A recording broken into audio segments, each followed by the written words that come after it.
Hello everyone, if you're looking for a dose of Ukrainian accent, you are at the right place, because today we are talking about Shanling's M3 Plus, the newest addition to the middle segment players. As usual, it's Android based, and of course it offers all that capabilities that you can expect: Bluetooth, Wi-Fi, streaming services, application installation, and so on and so forth. It built with 4 Cyrus Logic 43198, and the price is about from $450 to $500. I've seen different prices on the different platforms, but it's about the middle of the middle segment. And as it's Shanling, we are expecting a really interesting tuning, a great design, and everything done in a really proper way. So let's check out these expectations and let's have a closer look. Box is pretty compact, which I approve, and has nice polygraphy, nice usage of foiling, and photos of the product on the front side. On the rear side, a bit of information about the device, like mainly focused on the non-audio specifications, like Snapdragon CPU, enough of RAM, and so on. Inside we have a box. On top is device itself. Let's put it aside for a while, and a bit of accessories. So here most likely we'll have just manual and maybe screen protector. Yeah, screen protector is here. Let's see. Yep, one protector is applied from the factory. Or maybe my friends in SoundMag did that. And here goes USB Type A to Type C cable, and that's it. Well, probably for this price range, it would be nice to have at least, silicone case in the accessory set, but unfortunately Shanling almost never does that. But anyway, presentation is pretty good. Pretty recently, Shanling changed their design approach and went from that all-rounded shape that we've seen in almost all their products to a more sophisticated design that combines smooth and sharp lines. And as we can see with M3 Plus, it looks really stylish. Pretty distinguishable shape that looks like nothing other. And it still feels really good in hand, thanks to these places where you can rest your fingers. In terms of size, it's really good, pocketable, but with a pretty decent size of the screen. You can get it in few color versions, and this one looks pretty nice. It's made mainly of metal, of course, and on the rear side it feels like glass or plastic, and on the front side almost all front panel is occupied by the screen. Really nice narrow bezels, which is great. On the left side we have 3 track navigation buttons. They are positioned pretty far away, so there is no problems in finding them without looking. They're really tactile with tight and well-defined click. On the top we have 2 outputs, balanced and single-ended. And on the right side we have volume knob, and also it works as an on-off button and screen lock. Build quality is great, no noises, no shaking. This knob is not wobbling, really nice feel, so it's solid. And front panel has screen. Let me see, is it no, it's not the maximum brightness, so let's turn the maximum brightness. Pretty good screen with nice viewing angles, good resolution, well responds to touches pretty well. And inside we have traditional Snapdragon, so 665, so works pretty decently. On the bottom we have microSD slot and USB Type-C for charging, to use it as DAC, and all that features that we are used to. And in terms of charge, Shanling declared up to 10 hours from the balanced output and up to 13 hours from the single-ended. I usually got 8 to 9 hours from the balanced and roughly about 11 hours for the single-ended, but it really depends on volume, on selected gain, on the wireless interfaces, and so on. In general, it's a nice, probably average nowadays work time. And to summarize this part, in my opinion, player looks really good. In terms of OS, it's plain open Android 13 with a bit of additions from Shanling, mainly in the sound-related areas. You have Play Store, but just in case you get cool APK Pure, and you have a choice where you want to get your applications from. Traditionally, here in the dropdown, we'll have a bit of additional toggles for audio, phone out and line out, work mode where you can select between Android, USB DAC, Bluetooth amp, AirPlay, and Prime mode is basically same as Android, but instead of launcher you'll get just Shanling's player. A bit less distraction for you during the music playback. Filter toggle, gain, 2 decks or 4 decks in the single-ended mode, and actually this time I didn't experience any drastic change in the audio quality, so you can save battery power here probably. And SPDIF on off you can also select here. And a bit of additional settings here in the audio part. Like you can select channel balance, boot volume, what codecs you need, and LDAC quality.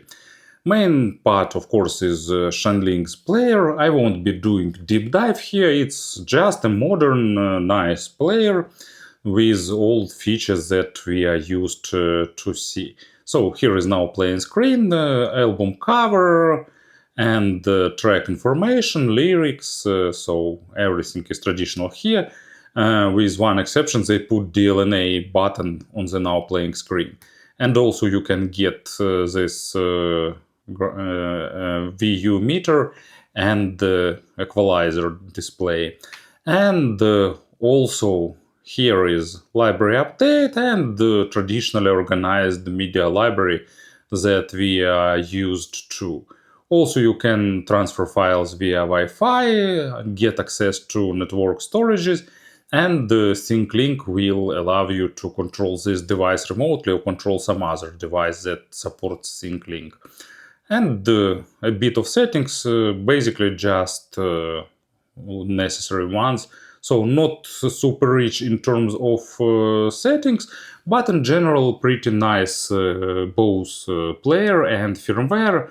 Everything works kind of okay, especially on basic scenarios like listening to the music. While in terms of design, Shanlings tried to find something new, in terms of sound they decided to return to their signature approach to the sound and not try to make player absolutely natural, uncolored or monitoring, and they've added a noticeable touch of warmth to its sound and also slightly boosted dynamics and emotions, and still of course with pretty decent technicalities, but still it's the player for those who need that definitely musical type of representation, for those who prefer fun over neutrality and comfortable listening over diving to tiniest and smallest nuances. And probably it's a good idea because we have a lot of players that are natural and almost uncolored, and it's good to have something for those who prefer a bit more warmed and relaxed sound. And of course Shanling has a lot of followers, and this player will definitely appeal to their tastes. So bass goes to the maximum depth. It has good detalization, but not focused on that small nuances.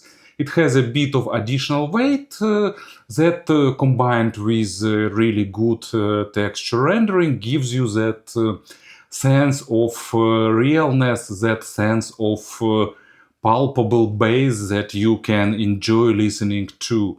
So it won't be super dry, super fast, or something like that. But at the same time, it's a decent resolution, enough to give you sense of realism. It's not some bass head type of bass that will be super snappy, super rumbly, or something like that. It's really organic and perfectly fitting to many genres and styles. So let's go to the examples. And first one is Sören Bebe Trio, a simple song, great Scandinavian jazz record with really good engaging bass work. And all other instruments here are also really great, but it's example for the low frequencies, of course. So here we're focusing on the bass, really nice, organic, palpable, and enjoyable. At the same time, there is no effect of bass playing somewhere on your head or pushing low frequency instruments forward. And second example, actually, I remember that I don't like in Shanling's firmware is that they sort favorite playlist alphabetically and not in the order of addition. And second example, it's Out of Dawn by Yello. Also really nice bass line, and this player definitely delivers it in a fun and enjoyable way. Mid frequencies are really musical. They are coherent, all instruments playing together, and slightly boosted dynamics give you that additional sense of wow, because it helps to represent small nuances in the emotions, especially it's noticeable on the vocal. There is no attempt to highlight small nuances and details. Because of that, player is pretty forgiving for the quality of record. It's definitely not something nitpicking, and probably it's also its strong part for those who like this signature.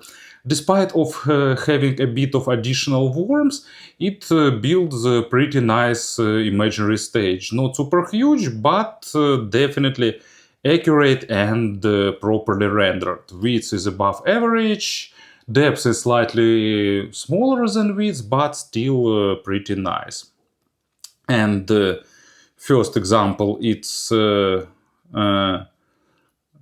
Girl Loves Me by David Bowie, and it has that vocal that forever will be stored in the history of music, and a really interesting instrumental part. And thanks to the overall balanced representation of this player, it slightly highlights bass line and also adding additional emotions to the vocals. That sounds great. And second example, it's Bon Jovi, I'll Be There For You.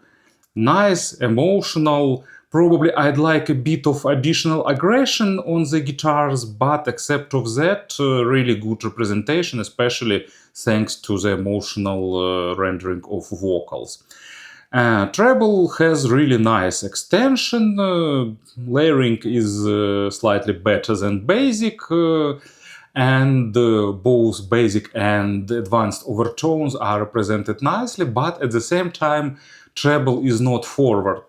Player reduces a bit of energy that is put in the treble area, and despite being pretty crisp and resolving, treble is not forward and not aggressive. So if you like something for a long listening sessions, if you want something that is comfortable, this player is a great option for you. But at the same time, instrument sounds really good with all that overtones. And the first example, it's Flight of the Snow Goose by the Camel. Great orchestral piece with a lot of instruments that goes to the high frequency area, and they are really nicely rendered and separated by this player. But at the same time, it's not fatiguing type of treble here. And They Dance Alone by Sting, another perfectly recorded treble with a lot of percussions, and you definitely can hear all the nuances, but at the same time they are a bit laid back, but still pretty clean and clear. In terms of pairings, everything is really good here. We have absolute black background, which really complements well to this slightly warmer sound signature, and even with sensitive IEMs, you getting nice velvety sound that appears and disappears from this black background, really immersing you into music. And as for full-size headphones, it has enough of driving power, if I remember correctly, up to 800 milliwatts on the balanced output, which is enough for vast majority of full-size headphones. Of course, not super high impedance or not super low sensitivity planars, but vast majority of full-size models sounds pretty decent with this player. And speaking about the comparisons, you know, everything is absolutely simple here. If you want a bit warmer and musical signature, this player is for you. If you want something natural, look at some other company, because Shanling definitely trying to follow their signature sound, and that's a great move. You know, it simplifies task for those who like company's approach to the tuning.